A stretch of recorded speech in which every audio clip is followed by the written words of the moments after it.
Olá pessoal, agora vem a seguinte pergunta: como criamos órgãos públicos?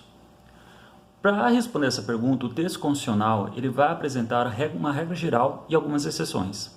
A regra geral nós encontramos na leitura, deixa eu pegar minha cola aqui, no artigo 48, inciso 11, artigo 61, parágrafo 1º, inciso 2º, a linha E, e artigo 84, inciso 6º, a linha A.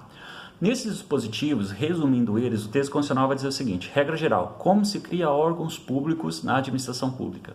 Precisa de lei, de iniciativa do chefe do executivo. Então, por exemplo, o presidente quer criar um órgão público que não existe, já quer criar, né? Ele vai ter que elaborar uma lei e encaminhar para o Poder Legislativo para ser votado. É isso, essa é a regra geral.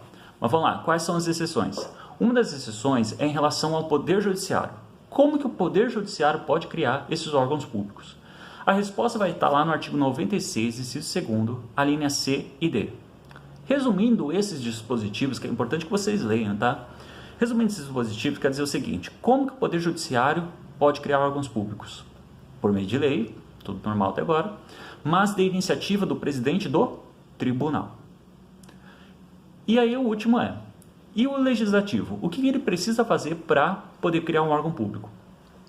Em relação ao legislativo, nós vamos até o artigo 51, inciso 4, e 52, inciso 13. Nesses dois dispositivos, vamos falar respectivamente da Câmara de Deputados e Senado Federal.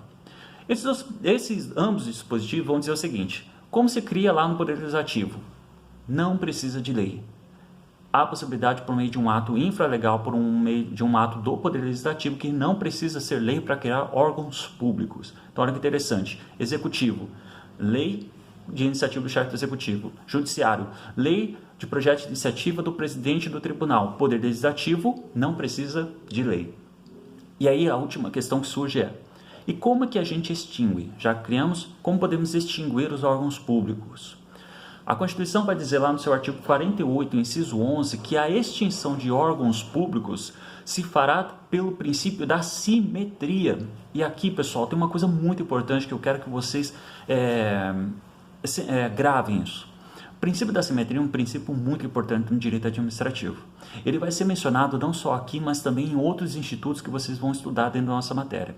Então, olha só, o princípio da simetria, que o artigo 48, inciso 11, vai apontar é o seguinte: como que você extingue órgãos públicos? Princípio da simetria: o mesmo instrumento que você utilizou para criar será o mesmo instrumento que você vai utilizar para extinguir. Então, no caso do Poder Legislativo, no Poder Executivo, que para criar um órgão público precisa ser por meio de lei de iniciativa do chefe executivo, se ele quiser extinguir aquele órgão público, vai precisar de lei de iniciativa do chefe do executivo. Então, olha só, como se extingue? Princípio da simetria.